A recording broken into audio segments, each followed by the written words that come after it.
பிள்ளையானவன் நடக்க வேண்டிய வழியிலே அவனை நடத்து, அவன் முதிர் வயதிலும் அதை விடாதிருப்பான். அருமையான ஒரு வசனம்.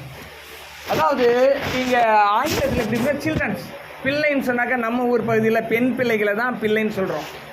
ஆனால் பிள்ளைன்னு சொன்னாக்கா போத் மேல் அண்ட் ஃபீமேலை குறிக்குது. ரெண்டு பேர்த்துக்கும் சேர்ந்த ஒரு பொதுவான வார்த்தை தான் பிள்ளை. அதுதான் ஆங்கிலத்தில் சில்ட்ரன் அப்படின்னு வருது. குழந்தைனா சைல்டுன்னு வருது. பாருங்க, பிள்ளையானவன் நடக்க வேண்டிய வழியிலே நடத்துன்னு யாருக்கு சொல்றாரு அப்படின்னு சொன்னா, பிள்ளையை பெற்ற பெற்றோருக்கு சொல்றாரு. பெற்றோர் அப்படின்னா என்ன? பாருங்க, பெறுநர்னு இருக்கு இல்லையா? ஒரு கடிதம் எழுதும்போது அனுப்புனர், பெறுநர். அப்ப பெறுவோர் யாரு?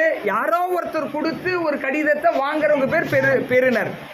அதே மாதிரி பெற்றோர்னா என்னன்னா, கடவுள் கொடுத்த குழந்தைய கையேந்தினவங்க பேர் பெற்றோர். நாங்க பெற்று இருக்கிறோம்ப்பா. யார்கிட்ட இருந்து? கடவுள் இடத்துல இருந்து பெற்று இருக்கிறோம். அதுக்கு பேர் தான் என்னது? பெற்றோர். அல்லேலூயா. ஆகவே இந்த பெற்றோர்கள் பொதுவாக மதம் கடந்து, இனம் கடந்து, மொழி கடந்து அறிந்து கொள்ள வேண்டிய ஒரு விஷயம் என்ன தெரியுங்களா? We are a parent, we must take care our children. பெற்றோரா இருக்கிற நாம ரொம்ப கவனம் செலுத்த வேண்டியது குழந்தைகள் மீது.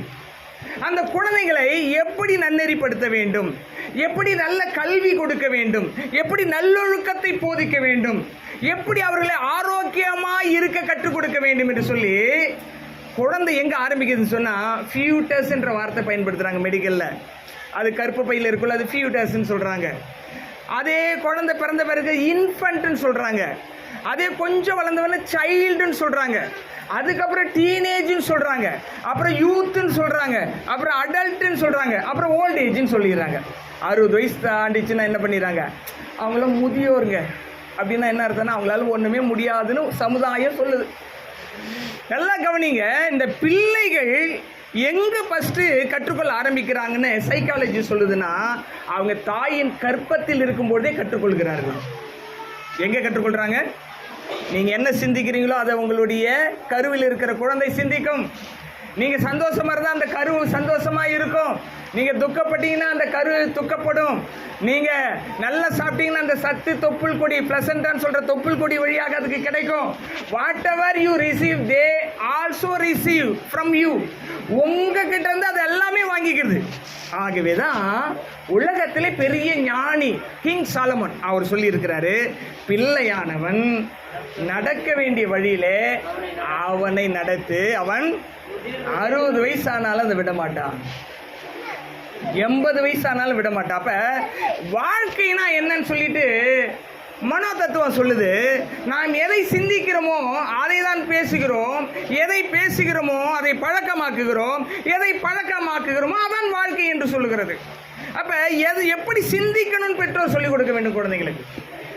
அவங்க சிந்தனையில தான் அவங்க யாராக இருக்கிறாங்களோ அதுவாக தான் இந்த உலகத்தில் இருப்பாங்க.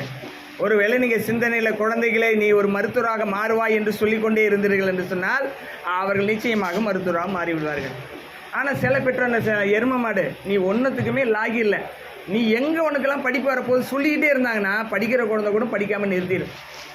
நாம என்னவாக இருக்க வேண்டுமோ அதை நாம சிந்தனையில ஃபீட் பண்ண வேண்டும், புகுத்த வேண்டும், அதை பேச வைக்க வேண்டும், சிந்திக்க வைக்க வேண்டும். அது நீ அப்படிதான் மாறப்போகிற என்று ஒரு பிக்சரை ஒட்டி இதுவாக நீ மாறப்போகிறாய் என்று சொல்லி கொடுக்க வேண்டும். இப்படி இந்த வாழ்க்கை சுழற்சி இருக்கும் என்று சொன்னால் நம்முடைய சமுதாயத்தில் இருக்க எல்லா பிள்ளைகளும் நல்ல பிள்ளைகளாகவும் சிறந்த பிள்ளைகளாகவும் நாட்டிற்கு தேவையான பிள்ளைகளாகவும் மாறுவார்கள். இதை நான் சொல்லும் பொழுது அப்துல் கலாம் ஐயாவை நினைக்கிறேன். அவர் அந்த கிராமத்தில் ராமநாடுல மேலே பறக்கிற ஃப்ளைட்டை பார்த்துட்டு வேடிக்கை பார்த்துட்டு இருந்தார். இதெல்லாம் நம்ம ஒரு காலத்தில் போவோமோ. ஆனால் அவர் போகாத ஃப்ளைட்டே கிடையாது. ராணுவ விமானம் மணிக்கு 2000 கிலோமீட்டர் ஸ்பீடில் போகிறதானே அந்த விமானத்திலே பயணிச்சுட்டு போனார். ஏன் சொல்கிறேன்னா, அவர் கனவு காணுங்கள்னு ஒரு புக்கை எழுதியிருக்கிறார். பொற்சிறகுகள் என்று சொல்லி ஒரு புத்தகம் வாசித்து பாருங்க, ரொம்ப அருமையாக இருக்கும்.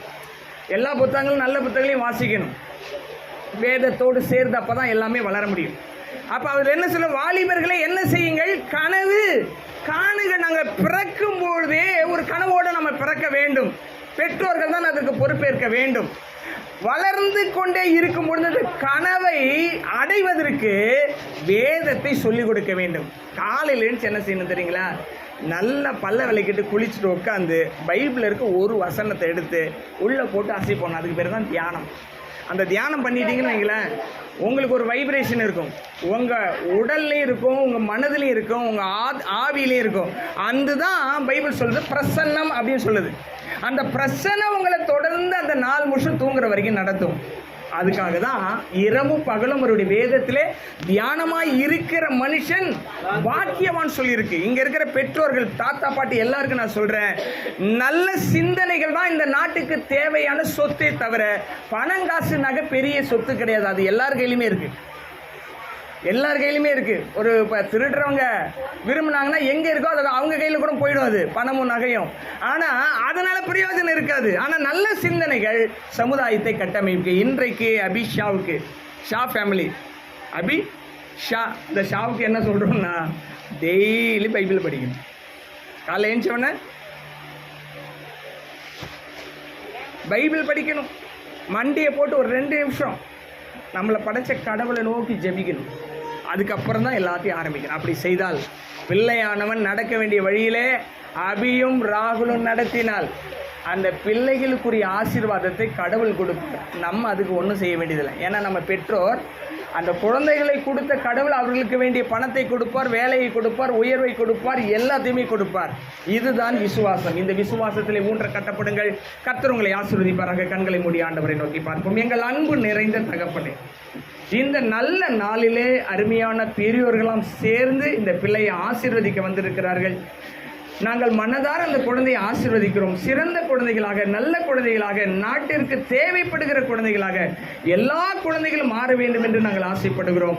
இங்கே இருக்கிற ஒவ்வொருவருடைய குடும்பத்திற்கு உறுப்பினர்கள் அப்படியாக நீர் மாற்றி ஆசீர்வதியும். உங்களுடைய நாமத்தை மேம்படுத்தும். இயேசுவின் நாமத்தில் ஜெபித்து ஒப்புக்கொடுக்கிறோம் எங்கள் நல்ல பிதாவே, ஆமென். இருதயத்தை கைவி சொல்லுவோம். என் ஆத்துமாவே கர்த்தரை ஸ்தோத்திரி, என் முழுவலுமே அவருடைய பரிசுத்த நாமத்தை ஸ்தோத்திரி.